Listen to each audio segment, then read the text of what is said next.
Así es, nos queda un minuto para las 7 de la mañana y estamos listos para abordar el tema del aumento salarial. El tema económico en el país es complicado. Hay algunos índices que nos demuestran, por ejemplo, el subsidio que genera el país para evitar la subida de precios, mientras el resto de la región tiene índices de alrededor del 10% de la inflación interanual. Nuestro país se sitúa alrededor del 0,77% y al haber una inflación tan reducida, también es cuestionable del por qué debería existir un aumento salarial con una inflación tan baja, mientras en el resto de los países, por ejemplo, Brasil, que ha reportado una inflación de más o menos 11%, y ni qué decir Venezuela, una inflación interanual de más de 200%, y bueno, Argentina también, 55%. Estos datos de la inflación que sucede en los distintos países que nos rodean es alarmante. Sin embargo, en nuestro país pareciéramos estar en otra realidad, en una burbuja que de alguna manera nos evita que los precios del consumidor no se vayan a sentir de esa forma. Entonces, con estos datos es importante ponerlos en la mesa y analizarlos. A continuación tenemos a Alberto Bonadona, economista, justamente analizando estos datos y el incremento salarial que, como bien saben, los empresarios privados no lo han querido ni tocar porque consideran que no está listo el país para un aumento salarial. Buenos días, don Alberto. Bienvenido a RTP. Buenos días. ¿Qué tal? Gusto por la invitación.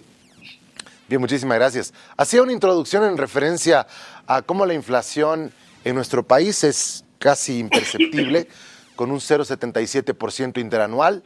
No es el caso de Brasil ni de todos nuestros vecinos, en realidad, que según el FMI, la inflación de la región se va a situar por encima del 10%.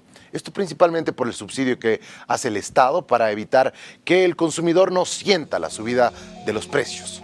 Esto un poco también llama la atención de por qué si hay una inflación tan baja debería existir un incremento salarial. Bien, en realidad, bueno, sí, uno de los aspectos fundamentales son las subvenciones que están permitiendo que los precios no se traduzcan hacia las familias. En todos los países, la subida del precio internacional del petróleo ha significado un precio de la gasolina en los puestos de gasolina y por lo tanto para todo el transporte. Pero lo propio ocurre con el trigo, está subvencionado y no nos llega el precio del pan ya elevado. Ahora, para esto ha tenido que jugar un papel muy importante pues la bolivianización y el hecho de que esta exige a su vez un tipo de cambio fijo, y ese tipo de cambio fijo le da lo que los economistas llaman pues un anclaje al conjunto de la economía para mantener, digamos, como una barrera frente a la inflación, porque no se exige una devaluación. Una devaluación inmediatamente se traduciría en aumentos de precios. Esta situación es ciertamente excepcional para Bolivia. Lo que hay que esperar es que se necesita que el gobierno pueda obtener ya sea créditos internacionales o un aumento aún mayor del valor exportado por el país. De otra manera, es muy difícil poder sostener esta situación porque sin duda se requiere elevadas reservas internacionales. Efectivamente, y bueno, también ha llamado la atención un dato publicado por el Banco Mundial, que el endeudamiento del país se encontraría alrededor del 82% del Producto Interno Bruto. Sin embargo, esto ha sido desestimado por parte del Ministerio de Economía, que según ellos se sitúa alrededor del 43%, algo que todavía nos da cierta holgura para un endeudamiento. Bueno, sí, efectivamente. Yo pienso de que hay todavía holgura, si bien se considera en algunos círculos que puede ser que esté muy elevada la deuda, lo cierto es de que hay ciertas posibilidades, pero más aún esto era mucho más acertado hasta marzo de este año, cuando las tasas de interés internacionalmente estaban más bajas. Ahora pues va a costar mucho más el lograr una tasa favorable, porque hasta marzo es que los países industrializados esperaron para subir sus tasas de interés. Más aún, había una gran cantidad de recursos que el propio Fondo Monetario Internacional puso en todos los países y era el momento de hacerse créditos elevados, o sea, de 5.000 millones, 8.000 millones de dólares, que creo que ahora va a ser muy difícil llegarlos a conseguir. Efectivamente. Y bueno, ya con todos estos datos, ¿cómo es que se perfila entonces una subida, una alza salarial? ¿Debería ser nula o no debería existir como lo plantean los empresarios? ¿O deberíamos llegar a un término medio en el cual no sea el 7% al básico y el 10% al mínimo que propone la Central Obrera Boliviana? Bueno, lo que ocurre en realidad es que este no es un tema donde se le pregunta a los empresarios cuánto tiene que ser la subida de los salarios. Tampoco se hace un análisis sectorial para ver si hay algún sector productivo que puede darse el lujo de subir salarios.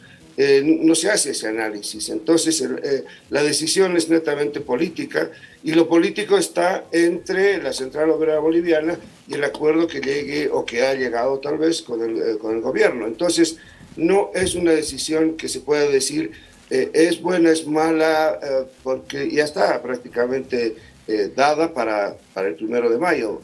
Que sea 2 o 3% o que no se dé nada al mínimo nacional, me imagino que sí va a ser algo así como un 3%, y al salario básico, pues posiblemente tal vez un 1%, 2%, pero eso ya es una decisión netamente política, que no tiene que ver en nuestro país, en estas circunstancias, nada con lo que ocurre en la economía.